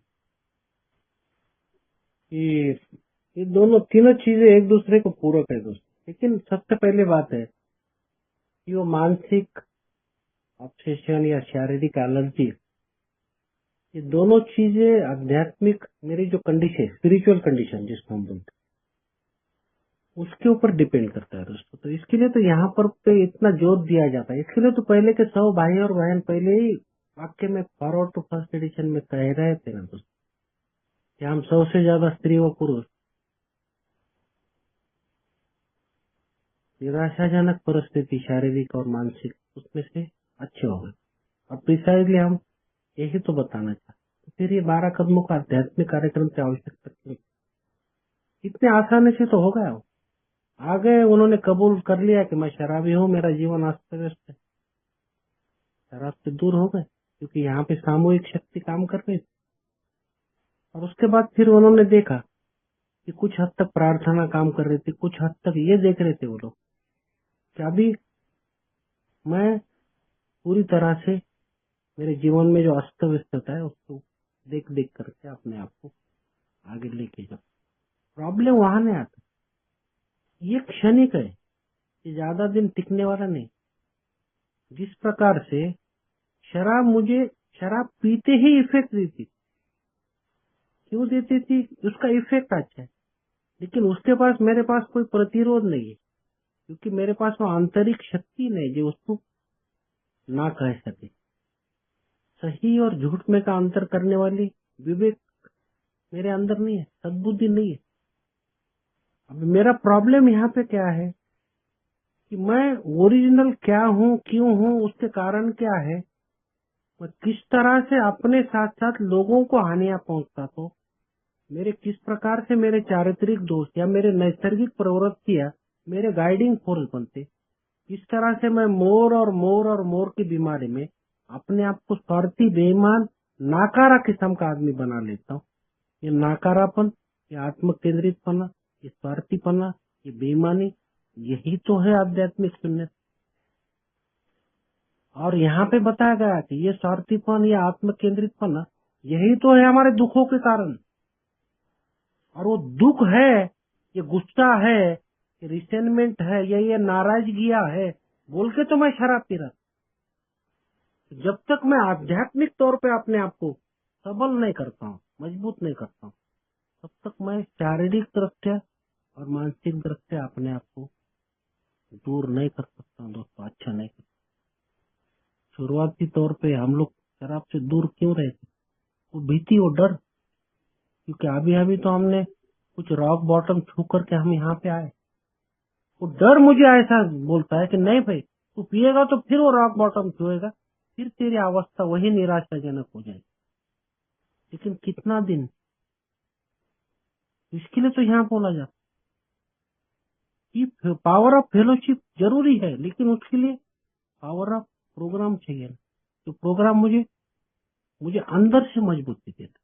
ये पूरा प्रोग्राम है इनवर्ड टू आउटवर्ड दो, अंदर से बाहर। मैं बाहर से जो हूँ वैसा अंदर से नहीं हूँ। अंदर से बड़ा वीक आदमी हूँ, वीक विल्ड पर। अंदर से आत्मविश्वास गवा चुका व्यक्ति हूँ। मेरे अंदर निराशा है, दुख है, पीड़ा है, पेन है, सफरिंग है। मेरे अंदर पश्चाताप है, आत्मग्लानि है। उसको कैसा दूर करूं? उसके लिए तो चाहिए ना सबल, वो शक्ति तो चाहिए। शक्ति कहाँ से? शक्ति की कमी ही हमारा सबसे बड़ा प्रॉब्लम है बोल के यहाँ पर। तो जब हम तीसरे कदम में आते तो सबसे बड़े हमको क्या मिलता? केवल वो निर्णय कि मैं ही सब कुछ हूँ, मैं ही डायरेक्टर, मैं ही कोरियोग्राफ, मैं ही एक्टर, मैं ही लाइट की व्यवस्था करूंगा। और जब फेल होता हूँ तो लोगों को ब्लेम करना, अच्छा हुआ तो अपने आप। तो दोस्तों, जब मैंने ये सब नौटंकी करना बंद कर दिया ना, मैं अंदर से एक हूँ, बाहर से एक हूँ, डबल डबल एकदम, दो दो दोहरे चरित्र। तो फिर दोस्तों, ये नौटंकी जब भी मैं बंद करता हूँ तभी मैं ये देखता हूँ कि अगर मुझे जीना, जिंदा रहना है, ये पूरा प्रोग्राम दोस्तों एक वे ऑफ लाइफ की तरफ लेके जाने का। तो उसके लिए मेरे पास सबसे बड़ी बात है कि एक ऐसी शक्ति जो मुझे सही मार्ग पे लेके जा, शक्ति। और वही तो है आध्यात्मिक शक्ति, वही तो है स्पिरिचुअल पावर। वो कहाँ से मिलेंगे? वो परमपिता ईश्वर जो मेरे समझ का ईश्वर।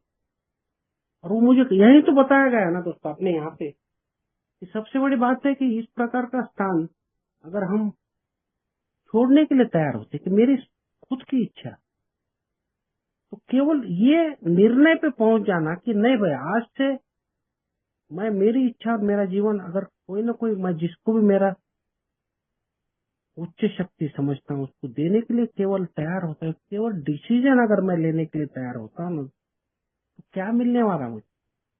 हम जो कहते हैं ना कि शक्ति की कमी है हमारा डिलेमा, तो हमको सबसे पहले तो ऐसा मालिक मिल रहा है, ऐसा एक एम्प्लॉयर मिल रहा है कि जो सर्वशक्तिमान है। और वो सही डायरेक्शन दे सकता है, मुझे सही योजनाएं बना सकता है। पहले हम छोटे छोटे छोटे छोटे कार्य करते थे, अभी हम वो छोटे छोटे कार्य नहीं करेंगे तो हम अभी बड़ी बड़ी योजनाओं को परिपूर्ण कर सकते हैं। और हमारी रुचियां भी अधिक से अधिक जीवन को किस तरह से योगदान दे सकते हैं, मतलब अभी यूजफुलनेस की बात कर रहे हैं, अभी परिपक्वता की बात कर रहे हैं, मन की शांति की बात कर रहे हैं। और सबसे बड़ी बात है कि हमारे जितने भी आज के, कल के और आने वाले कल के जो डर है वो भी निकल के जाने के लिए शुरू हो जाएंगे। और हमारा पुनर्जन्म अगर हो जाएगा, मतलब बोलता है, तो हमारे सबसे बड़े वो जो आध्यात्मिक शून्यता, उसमें से बाहर निकल के, बाहर आने के लिए हमने एक कदम उठा लिया दोस्तों। सबसे बड़ी बात, तो आध्यात्मिक शून्यता में हमने अपना एसेट बना करके वहां से शुरुआत की है परमपिता ईश्वर। और फिर उसकी अनुभूति हमको आना ताबड़तोड़ चालू होती है दोस्तों, इतना ऊर्जा का संचार। क्योंकि उसके बाद का कदम बड़ा खतरनाक है। चौथा कदम तो ऐसा है कि अभी हमको बहुत प्रभावशाली कार्य करने का, हमको तो बटन खोलने के लिए शराब लगती, बटन मोटरसाइकिल स्टार्ट करने के लिए शराब लगती, कोई दरवाजे का घंटी बजाए तो मैं बाथरूम में जाके बंद हो जाता हूँ, इतना तो डरपोक आज। तो बड़े बड़े कार्य में कैसा करूं? अपने अंदर खुद झांक के देखना निर्भयता के साथ, और ढूंढ ढूंढ के सूक्ष्म सूक्ष्म बातों का, छोटी छोटी बात, और बगैर कोई डर, नैतिक हो भी, नैतिक आढ़ावा लेने के लिए हिम्मत चाहिए दोस्तों, ताकत चाहिए। कहाँ से मिलेगी? इसलिए तो आध्यात्मिक जागरूक, स्पिरिचुअल शक्ति, ताकत मुझे वहां से प्राप्त होगी जिसके ऊपर मैं भरोसा करके उसको अपनी इच्छा और जीवन देने का प्रयत्न करूँ। जब भी हम स्पिरिचुअली ठीक हो जाएंगे ना, तभी तो हम मानसिक दृष्टया और शारीरिक दृष्टया अच्छे हो जाएंगे। नहीं तो फिर हम शराब के पास कभी भी जाए। तो सबसे बड़ी चीज है हमारे अंदर वो आध्यात्मिक शक्ति को प्राप्त करना, और उस शक्ति के ऊपर निर्भर करके अपने आप को। इसलिए तीसरे कदम की प्रार्थना क्लियर कट बता रहे ना, हे प्रभु मैं स्वयं को तेरे चरणों में अर्पित करता हूँ। तू अपनी इच्छा अनुसार मेरा निर्माण कर। मैं ये नहीं बोल रहा हूँ कि मैं जैसा हूँ वैसा मेरा स्वीकार, और स्वयं में मुझको डाल। अभी मेरा पूरा चरित्र का टोटली निर्माण वो करने वाला है, अच्छी तरह से मुझे अच्छी राह पे लेके जाने वाला। मेरे स्वयं से मुझे मुक्त है। मेरा स्वयं मतलब मैं खुद, मेरा सेल्फ, मैं। और यही तो मेरे दुखों का कारण था। Selfishness, self centredness, self reliance, self dependence, फलाना विस्तार, सेल्फ सीकिंग। इससे तो मुझे मुक्ति दिला दे, ताकि मैं तेरी इच्छा के अनुसार कार्य करूं। मेरी कठिनाइयों को हर ले बोलता। क्या मैं अपने बलबूते पे जो भी प्रॉब्लम्स है, जो भी सिचुएशन है, जो भी परिस्थिति है, क्या उसको फेस कर, क्या उन पर विजय पा सकता हूँ? इसके लिए तो बोलता मेरे कठिनाइयों को हर ले, और उन पर होने वाले विजय उन लोगों के लिए गवाह बने जिन्हें मैं तेरी शक्ति, तेरे प्रेम और तेरे जीवन के ढंग को समझाने में सहायता करूं। और 7वें कदम की प्रार्थना भी वही है कि मेरा जो भी अच्छा है और मेरा जो भी बुरा, सब ले लो। अच्छाइयां कम है मेरे अंदर, अभी मैं अच्छाइयों को तो अच्छी तरह से उसको निखारूंगा, अच्छा उसका यूज करने लायक बनूंगा। लेकिन बुराइयों का प्रभाव इतना था मेरे दिमाग के ऊपर, मेरे जो आचरणों के अंदर, कि वो अच्छाइयां काम में नहीं आई। अभी वो बुराइयों को मुझे अच्छाइयों में तब्दील कर। तो मेरे लिए हर एक अपॉर्चुनिटी, हर एक प्रॉब्लम मेरे लिए एक अपॉर्चुनिटी का काम करने वाली थी। तो उसके लिए मुझे अपने को अंदर से मजबूती कर लाने का है, और वो मजबूती आएंगी आध्यात्मिक शक्ति के द्वारा। बहुत बहुत धन्यवाद। जी, बहुत बहुत धन्यवाद आवर भाई। टू समराइज, शायद आप यही कहना चाहते हैं कि जब तक हम कदमों पे काम नहीं करते हैं, चौथा कदम दिखते नहीं, तब तक मेरा आध्यात्मिक पतन हुआ है कि नहीं हुआ है, कितना हुआ है, ये पता चलना संभव ही नहीं है। Thank you. आज हमारे साथ में एक न्यू कमर है, प्रसन्न भाई। मेरा नेक्स्ट क्वेश्चन भी एक्चुअली इसी से रिलेटेड ही था। तो प्रसन्न भाई, स्वागत है आपका।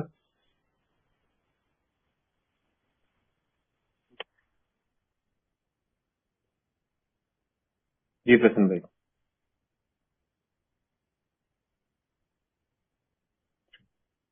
प्रसन्न भाई, यदि हेडफोन का यूज कर रहे हो, हेडफोन निकाल के आप अपना प्रश्न लें।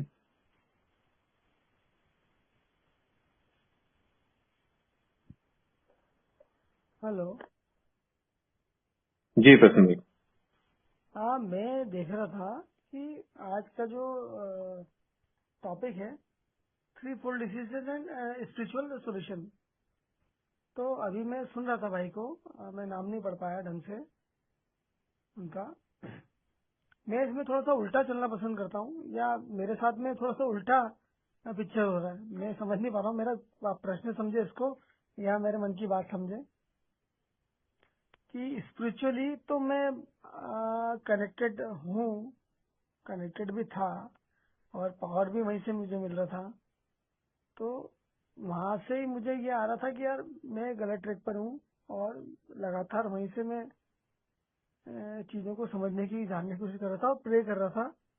फिर वहां से मुझे उल्टा चला।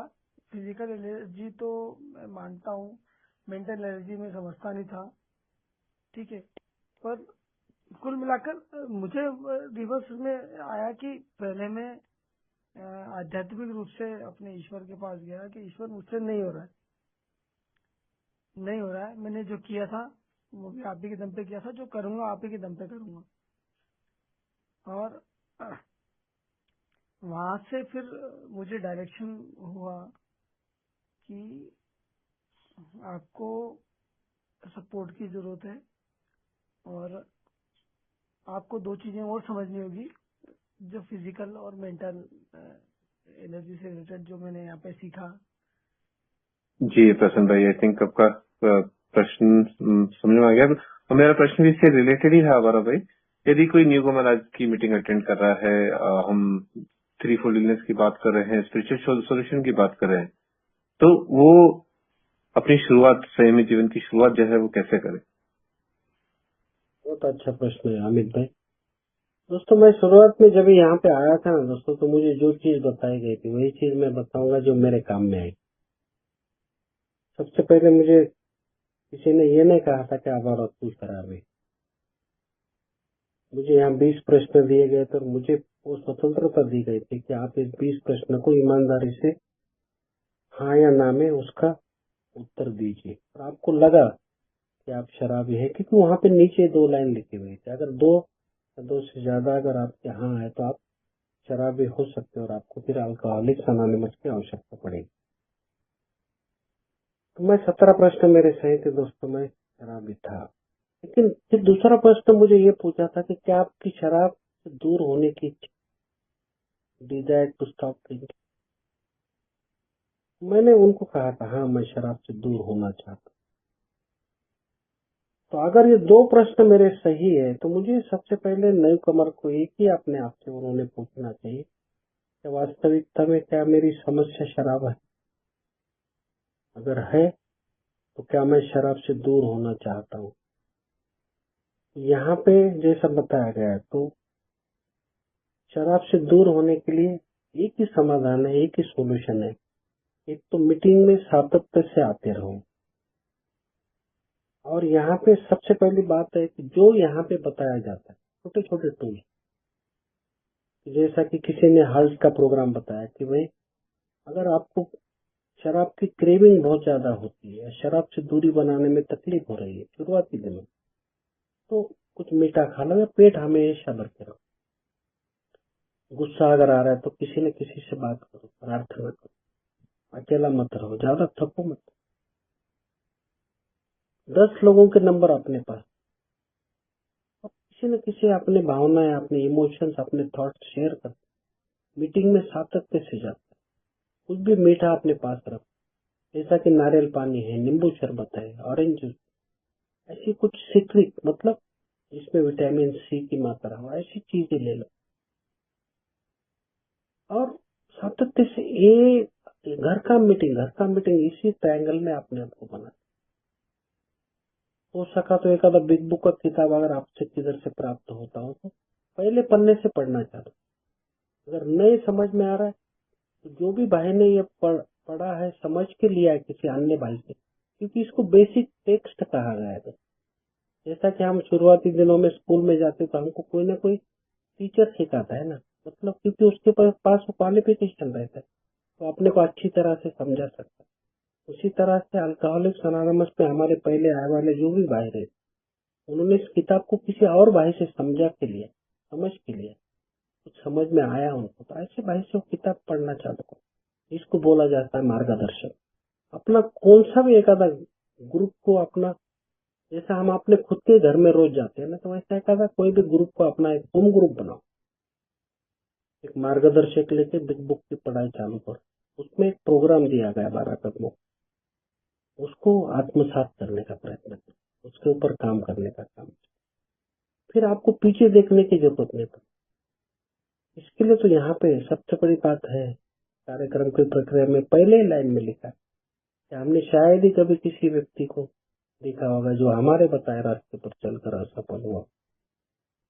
तो कौन सा रास्ता बता रहा है? ये रास्ता है 12 कदमों का अध्यात्म कार्यक्रम। स्टेप्स की हम बहुत बात करते हैं। स्टेप क्या है एक्चुअली? स्टेप है सोल्यूशन टू एवरी प्रॉब्लम, जिसको मैं सॉल्व नहीं कर सकता अकेले के बलबूते। तो ये प्रॉब्लम सॉल्व करने के लिए वो प्रेरणा, वो इंस्पिरेशन, वो मार्गदर्शन, वो ताकत मुझे इन कदमों के द्वारा प्राप्त। इसके लिए यहाँ बताया गया कि हाँ उन व्यक्तियों को लाभ नहीं मिलता जो हमारे बताए हुए सरल से कार्यक्रम के प्रति अपने आप को समर्पित कर नहीं पाते। ईमानदारी की बात कर रहे हैं। और जो हमारे पास है, हमारे पास क्या है, तो हमारी जिंदगी की कहानियां सामान्य रूप से यही बताती है कि हम कैसे थे, हमारे साथ क्या और आज हम कैसे।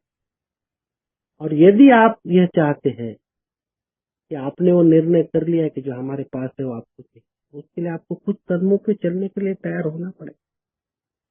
और फिर आगे बोलता है वो कि आधे अधूरे प्रयासों से हमें कुछ भी प्राप्त। मुझे बीमारी है तो मुझे काम करना पड़ेगा, मेरे लिए दूसरा कोई काम नहीं करेगा ना।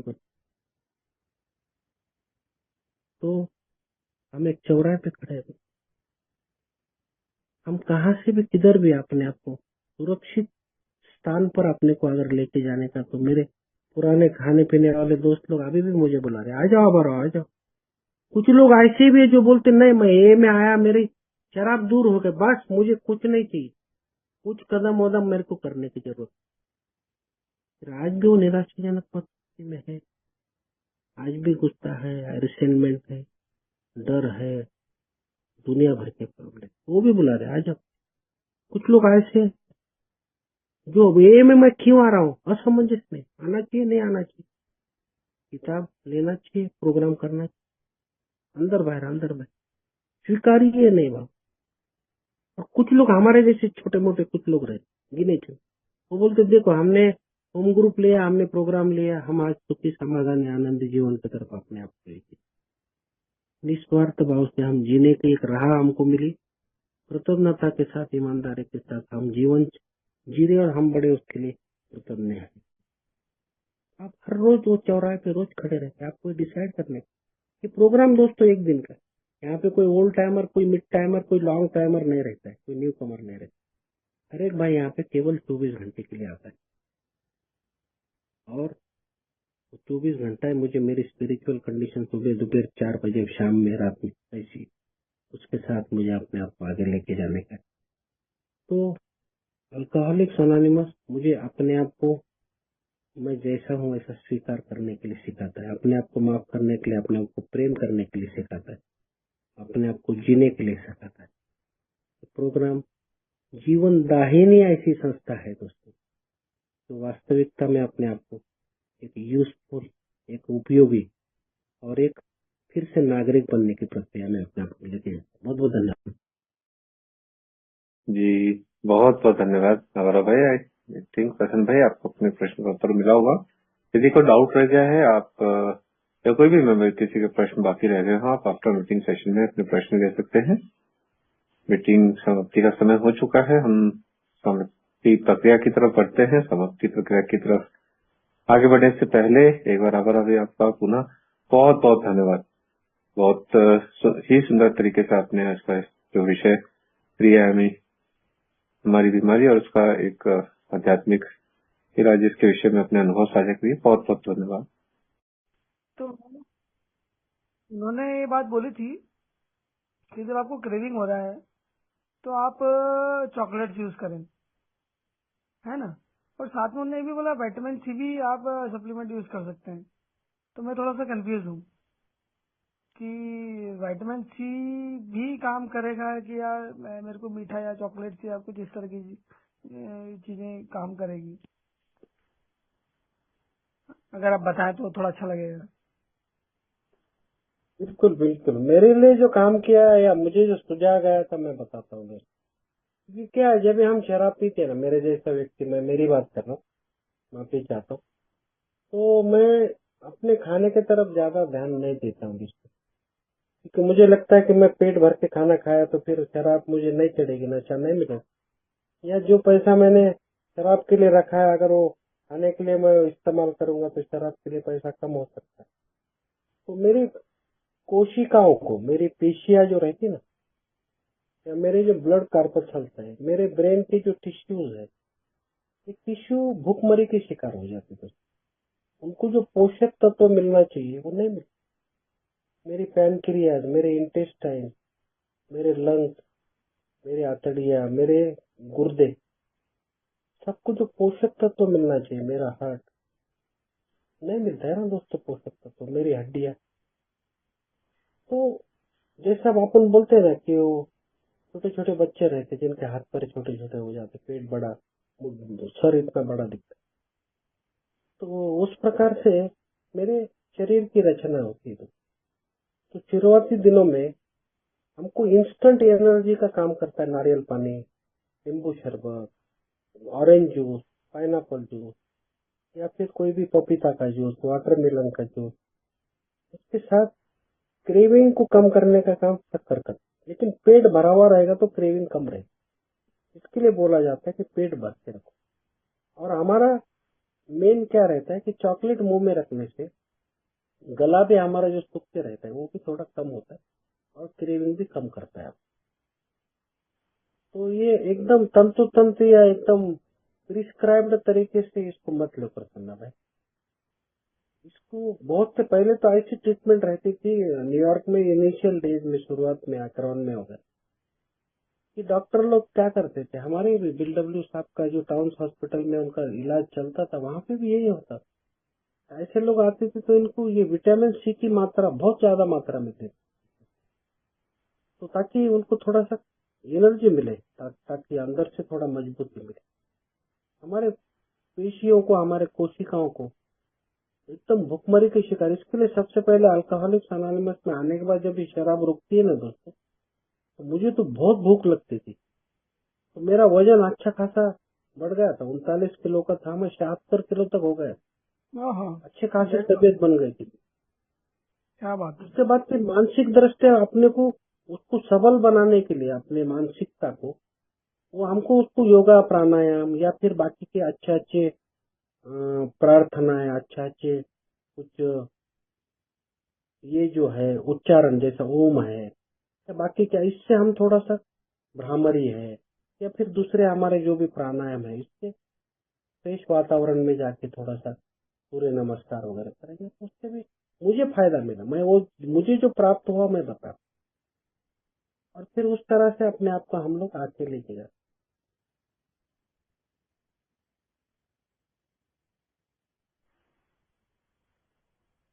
आई होप प्रसन्न भाई आपको आपके प्रश्न का उत्तर मिल गया होगा।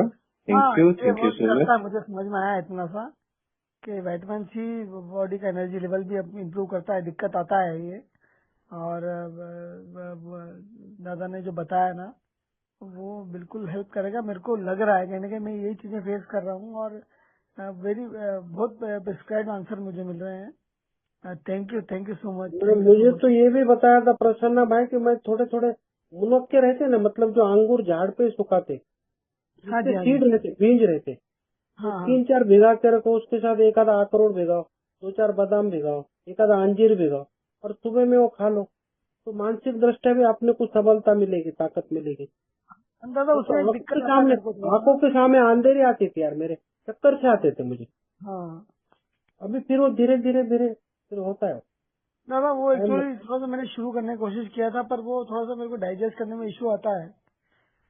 दिक्कत कुछ भी नहीं है, पर डाइजेशन तो वीक हो ही जाता है, बहुत इश्यू आता है। तो धीरे धीरे स्टारवेशन बोला ना मैं, स्टारवेशन, भुखमरी, कुछ दिया है नहीं उसको, खाली स्पिरिट दिया है जो कि जला रहा है आतड़ियों को, तो वो स्पिरिट को दूसरे स्पिरिट से रिप्लेस करना पड़ेगा ना भाई। उसका दूसरा स्पिरिट मतलब परमात्मा। करेक्ट है, एकदम करेक्ट है। थैंक यू सो मच प्रसन्न भाई। दोस्तों यदि आपका भी कोई प्रश्न रह गया है मन में, अभी 5 मिनट का समय शेष है, आप प्रश्न दे सकते हैं। और नहीं तो एक आखिरी जिज्ञासा आज के सेशन के लिए मेरे मन में है। जावर भाई आपने बहुत ही सुंदर तरीके से बताया कि एक आध्यात्मिक इलाज ही ये है, इस बीमारी का एक इलाज है आध्यात्मिक स्पिरिचुअल एक्सपीरियंस, स्पिरिचुअल अवेकनिंग। आपके जीवन में ये चीज कैसे आई, आप इसको निरंतर बनाए रखने के लिए क्या प्रैक्टिस करते हैं? क्योंकि गारंटी देता ना बिग बुक कि ये होगा, सबके साथ तो होगा। तो आपको कैसे महसूस हुआ कि आपको एक्सपीरियंस हुआ और आप इसे मेंटेन कैसे करते हैं? जी नहीं, आध्यात्मिक जो अनुभव आपने को होता है ना, ये सबसे पहले मैंने जैसा बताया और बिग बुक में भी लिखा है, अपने को मालूम नहीं पड़ता। ये अपने आजू बाजू में जो भी रहते हैं अड़ोस पड़ोस वाले या फिर ए के मेंबर, ज्यादा करके न्यू कमर, जैसा अभी प्रसन्ना भाई बता रहे हैं ना, अभी हमारे जैसे जो लोग रहते हैं ना, जो काफी समय से ए में आते हुए रहते, तो हमको ज्यादा वो उतना सेंसिटिविटी नहीं रहती। अभी नया भाई एकदम उनकी अंदर बहुत सी जिज्ञासाएं रहती, बहुत सी ऐसी इच्छा रहती कि मुझे ये चाहिए और जल्दी चाहिए, मैं प्राप्त करना चाहता हूँ। वो जिज्ञासाएं बहुत सेंसिटिव नहीं रहते हैं उनका अंदर, तो वो इमिडिएटली सेंस करते कि ये भाई नहीं आ रहे। पहले मैं देख रहा हूँ इसको, ये भाई आ रहा था लेकिन किसी से बात नहीं करता था, शेयरिंग में भी थोड़ा निगेटिविटी की बातें करता था, क्रॉस शेयरिंग करता था। अभी नहीं, ये आदमी एक टाइम से पहले आता है, झाड़ू लेता है, पूरा टेबल साफ करता है, बोर्ड पे कुछ लिखता है, लिटरेचर रखता है, पानी की 2 बोतल निकाल के रखता है, न्यू कमर के साथ काम करता है, उसको देता है। और फिर उनके साथ फिर समय भी बिताता है, बता भी रहता है कि भाई मुझे कैसा है कार्यक्रम ने काम किया। एक आधी बार वो अपने किताब भी निकालता है बैग में से, न्यू कमर को देता भी है। कभी कभी ये भी देखता है कि यार न्यू कमर आया तो उसका चाय का पैसा कौन देगा, वो ही देता है। तो ये है आध्यात्मिक जागृति उसके अंदर जो आ रही है। वो अभी इनवर्ड टू आउटवर्ड जो बोला जाता है ना, वो महसूस होता है दूसरे को, और फिर मुझे रियलाइज होना चालू होता है कि अभी मैं अंदर से अपने आप को, मेरा सेल्फ स्टीम को मैं ऊपर ऊपर उठते हुए देखता हूँ। मैं अभी लोगों के आंखों में आंखें डाल के बात करने की काबिलियत अपने आप में महसूस करता हूँ। मेरे अंदर के डर धीरे, तीसरे कदम का निर्णय लेते ही अपने को क्या मिलने वाला उधर ही लिखा है कि हमारे कल के मतलब पास्ट के जो डर है, आने वाले कल के बारे में जो चिंता है उसके डर, और आज के डर, तीनों के तीनों खत्म हो जाएगा। उधर ही मेरे को वो आश्वासन मिल रहा है। शक्ति की कमी अगर मेरा डिलेमा है तो सर्वशक्तिमान मुझे प्राप्त हो रहा है। तो मेरे अंदर वो मेरे चारित्रिक दोष में जब ढूंढता हूँ, देखता हूँ, चिन्हित करता हूँ, और उसको निकालने के लिए जब मैं तैयार होता हूँ, तभी एक बालिश अवस्था, बचपन के जैसे अल्लड़ रहते ना बच्चे, केवल उस वक्त का सोचते हो कि अभी मेरे को ये चाहिए, तो उसके लिए कितना भी रोएगा पीटेगा, रास्ते पे सो के हाथ पैर उठाएगा, इधर उधर ये करे। वो ये नहीं सोचता कि मेरे माँ बाप क्या सोच रहे होंगे या लोग क्या कहेंगे, नहीं, उसको वो चाहिए, आइसक्रीम तो चाहिए। तो हमारे भी अवस्था वैसी थी। जब भी हम उसमें प्रौढ़त्व की तरफ हम आते तो हम अभी अच्छा विचार कि हमारे दुखों के कारण क्या है, उसको किस तरह से हमको अच्छा करना चाहिए। हम अच्छाई के बारे में सोचते हैं, अपने और लोगों के बारे में। फिर इसके लिए तो हम वहां पे 7वें कदम में ईश्वर को बोलते, मेरा जो भी अच्छा है बुरा तुम ले। और 8वां और 9वां कदम प्योरली मेरे पर्सनल रिलेशनशिप अच्छे कर, क्योंकि जिसकी वजह से मैं अपराध बोध में रहता हूँ, गिल्ट में रहता हूँ यार, नकारात्मक। इसके लिए तो 90 कदम के बाद वो प्रॉमिसेस जो अभी आपने पढ़े उसमें देखो, असुरक्षित की भावना निकल जाएगी।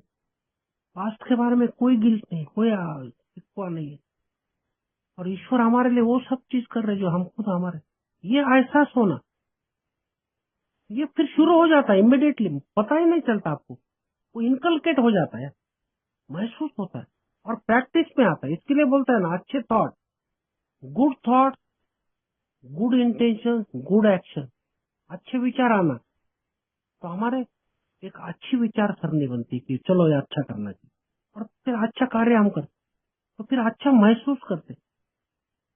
ये सब पॉजिटिविटी की वजह से होता है ना, अच्छाई की वजह से तो महसूस होता है। ये करते करते जाने से बोलने की आवश्यकता भी नहीं पड़ती, ये कभी हुआ कैसा हुआ रियलाइज होना चालू ही हो जाता है, उसको बोलने की आवश्यकता नहीं पड़ती। और फिर अंदर से वो आभार भी निकलना ताबड़तोड़ चालू होता है, नहीं यार आज पहले से, क्योंकि मुझे जो बताया गया था मैं वही बताऊंगा तुझे, कि मैं अपनी तुलना मेरे अपने आप से करता हूँ। मैं अल्कोहलिक्स अनोनिमस में आने के पहले कैसा था और आज कैसा, तो बड़ा अंदर से कृतज्ञता का भाव अंदर से बाहर आता है, बड़ा अच्छा महसूस होता है।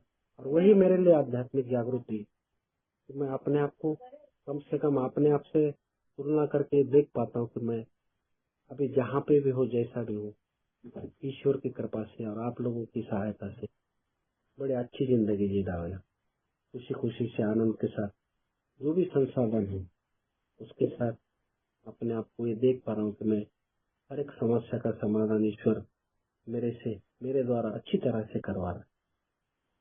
कोई डर नहीं, कोई पश्चाताप नहीं, कोई गिल्ट नहीं, नो रिग्रेट बोलते, नो रिग्रेट। बहुत बहुत धन्यवाद।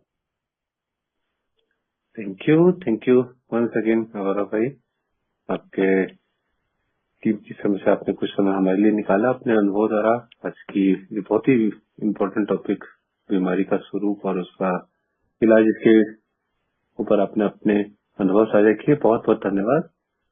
और दोस्तों, अबरा भाई ने अपना नंबर भी चैट बॉक्स में शेयर किया है, यदि आपके कोई प्रश्न रह गए हो आप डायरेक्टली अबरा भाई से 1-to-1 पूछ सकते हैं। थिंक आप पहले मैसेज कर दें ताकि उनको भी सुविधा हो। और चलिए दोस्तों, मीटिंग का समय भी पूर्ण हो चुका है, मिलते हैं कल। और थैंक यू वंस अगेन अबरा भाई। अमित भाई, सभी दोस्तों को बहुत बहुत नमस्कार, शुभ रात्रि, बहुत बहुत धन्यवाद आपका सभी का। Thank you good night everyone. Good night, गुरु के